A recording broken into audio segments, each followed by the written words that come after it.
Assalamualaikum warahmatullahi wabarakatuh. Halo guys, perkenalkan nama saya Vina Wijartini dengan NIM 20110101041. Di sini saya akan menjelaskan materi tentang hakikat belajar.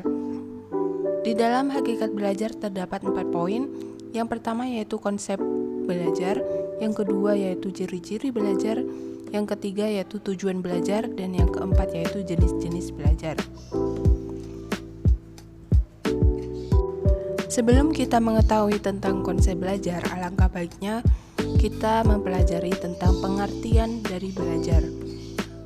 Pengertian belajar menurut Witherington pada tahun 1952 menyebutkan bahwa belajar merupakan perubahan dalam kepribadian yang dimanifestasikan sebagai suatu pola-pola respon yang berupa keterampilan, sikap, kebiasaan, kecakapan, atau pemahaman.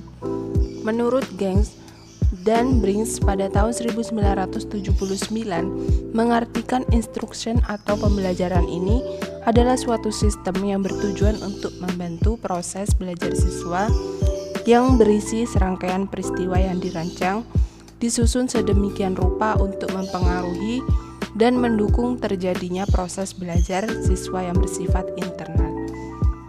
Konsep belajar adalah perubahan tingkah laku yang terjadi melalui proses dan menghasilkan perubahan seperti kemampuan membedakan nilai aturan dan pengetahuan, dari yang tidak tahu menjadi tahu, dari yang tidak bisa menjadi bisa.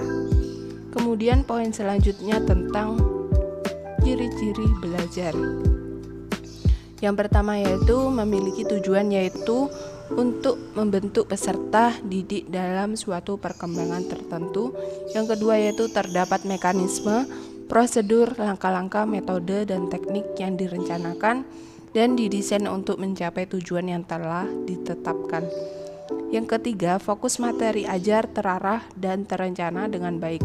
Yang keempat, adanya aktivitas peserta didik merupakan syarat mutlak bagi berlangsungnya kegiatan pembelajaran. Yang kelima, aktor pendidik yang cermat dan tepat. Kemudian poin selanjutnya yaitu tentang tujuan belajar. Yang pertama, untuk memperoleh pengetahuan, hasil dari kegiatan belajar dapat ditandai dengan meningkatnya kemampuan berpikir seseorang. Yang kedua, menanamkan konsep dan keterampilan melalui proses belajar. Yang ketiga, membentuk sikap. Kegiatan belajar juga dapat membentuk sikap seseorang. Dalam hal ini, pembentukan sikap mental peserta didik akan sangat berhubungan dengan penanaman nilai-nilai sehingga menumbuhkan kesadaran di dalam dirinya. Kemudian poin yang terakhir yaitu jenis-jenis belajar. Yang pertama, belajar isyarat adalah melakukan atau tidak melakukan sesuatu adanya tanda atau isyarat. Yang kedua, belajar stimulus atau respon terjadi pada diri individu karena ada rangsangan dari luar. Yang ketiga, belajar rangkaian terjadi melalui perpaduan berbagai proses stimulus respon yang telah dipelajari sebelumnya sehingga melahirkan perilaku yang segera atau spontan seperti konsep panas untuk setrika. Yang keempat, belajar asosiasi verbal terjadi bila individu telah mengetahui sebutan bentuk dan menangkap makna yang bersifat verbal.